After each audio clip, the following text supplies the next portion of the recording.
Hello everybody, my name is Angel. Welcome to Lupus Fitness 323. Again, these videos are for people with lupus and some form of depression. Again, these exercises are not for people to functionally work out to exhaustion or to build muscles, but instead to kind of put blood flow through them to get your body to move and have a check mark of accomplishment. Because I know that when you have depression or when you have lupus, you may feel like you're not at tip top shape and you may feel like certain things you can't get done anymore. And I've designed these so that you feel like you can do stuff, and hopefully we could, snowball that into you getting to do more things. All right, so let's get started. Today we're going to do a different warm-up. We're going to still do the wrist, but this time we're going to incorporate the forearms. So we're going to do this, okay? 3 sets of 10. Ready? And begin. 1, 2, 3, 4, 5, 6, 7, 8, 9, 10. Relax. 1, 2, 3. One more time. 1, 2, 3, 4, 5, 6, 7, 8, 9, 10. Relax. 1, 2, 3. Last set. 1, 2, 3, 4, 5, 6, 7, 8, 9, 10. All right. All right. A little bit of a break. I'm gonna say a little something. I want you guys to empower yourself because again, I know lupus is a very complicated and almost unpredictable disease, and I want you guys to understand that with these videos, hopefully you have a little bit of order in your life, and again, you could use this as a stepping stool to accomplish the next thing on your list. I believe in working out, but not to exhaustion or soreness, because there's been many times in my life where I try to work out, where I try to do the normal way of doing things, and it ends up biting me in the ass because I still have to do things after that workout. Life doesn't stop, guys. It never stops. So you have to be ready for the next thing that you may not be prepared for. And so that's why I designed these to be easy or beginner mode. Okay? First exercise, we're gonna do easy lunges. Again, this is just to move your hips and your lower extremities. Because again, I know if you have lupus, you might have arthritis, and that might make your joints lock up. I know I had that problem for at least 3 years until I started moving my body more. So here we go. We're just gonna stand straight like this, and we're just gonna take a big step, and we're not gonna do a huge lunge. We're just gonna do like a slight lunge. All right. That way, this leg is still straight. This one is still bent. You're putting a quarter of your body weight on this one, okay? And then we're gonna switch. So 3 sets of 10. Here we go. 1, 2, 3, 4, 5, 6, 7, 8, 9, 10. All right, relax. 1, 2, 3. Here we go. Second set. 1, 2, 3, 4, 5, 6, 7, 8, 9, 10. All right. Shake your legs. 1, 2, 3. Here we go. Last set. 1, 2, 3, 4, 5, 6, 7, 8, 9, 10. All right. Relax.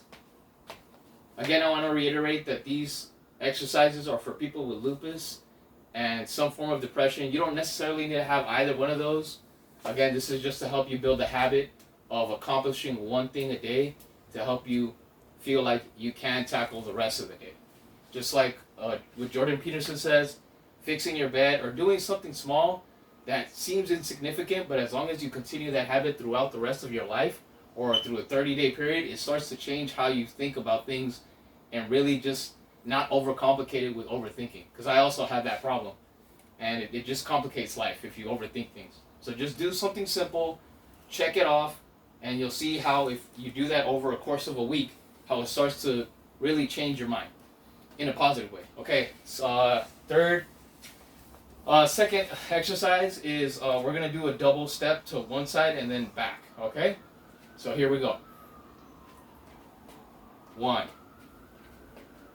2, 3, 4, 5, 6, 7, 8, 9, 10.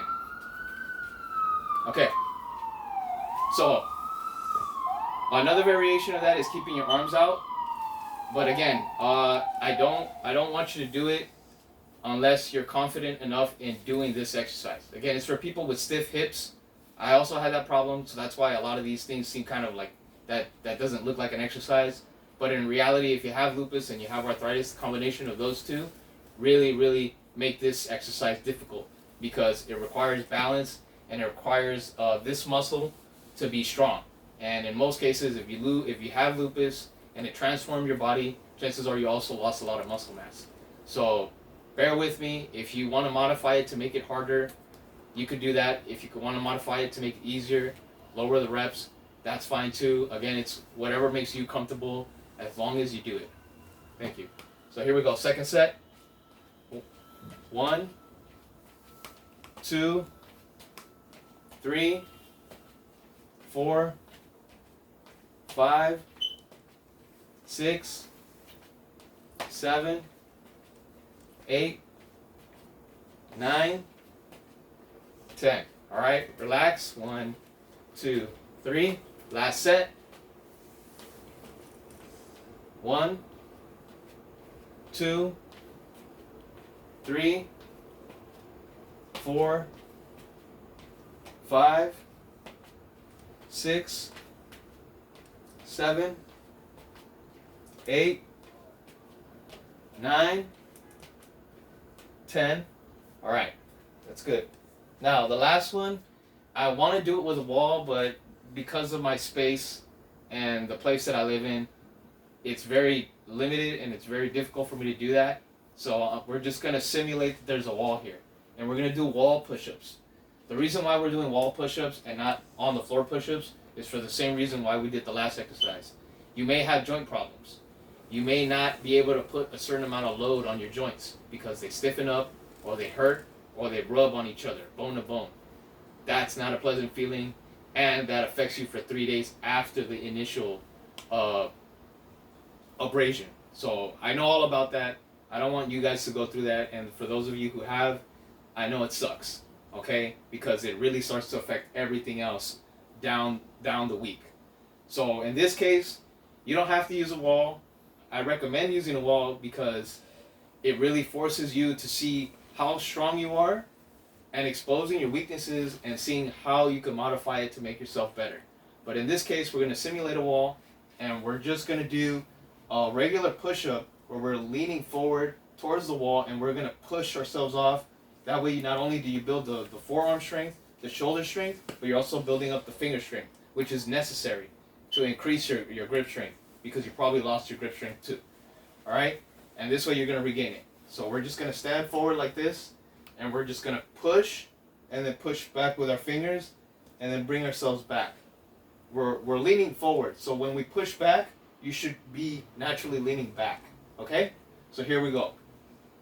1, 2, 3, 4,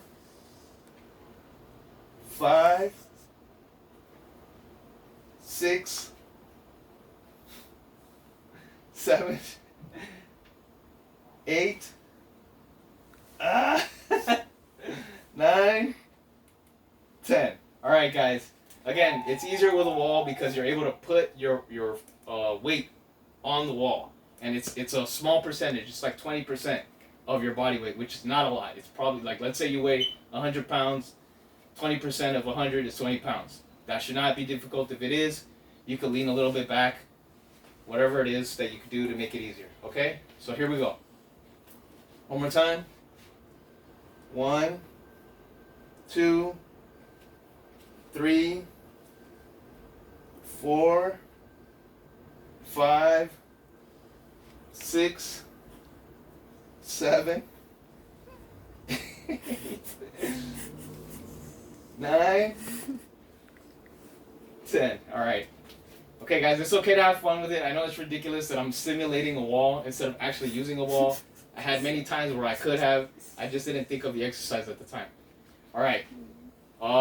When you do this, I want you to focus more on putting your shoulders back. So you have your back in a specific form, and you hold that form while you're doing the push-ups. Okay. Again, you should be focusing more on the form than the actual push-up. Why? Because I'm pretty sure if you have lupus and you've lost the muscle mass, you probably slouch now. And you have to work back those muscles so that the rest of your body isn't caving in on itself, because that adds to pain. To your back, to your neck, to your hips, to your joints. You don't want that. You're gonna have a bad time. Alright, here we go. 1, 2, 3, 4, 5, 6, 7, 8, 9, 10. Alright, guys. That's it. Thank you for visiting me again. Please like and subscribe. Again, I'm using these videos to help empower you, people with lupus, people with depression, or anybody who's watching this video. If you could take this one thing and just do it consistently to build a habit, you'll now create a positive habit that will have a good effect on your character. It starts with your thoughts, then it becomes an action, then it becomes a habit, then it turns into character. And that character eventually will lead you to your destiny. And so hopefully you take that and you make your destiny something beautiful and positive. Okay? Thank you guys. Happy New Year. Bye.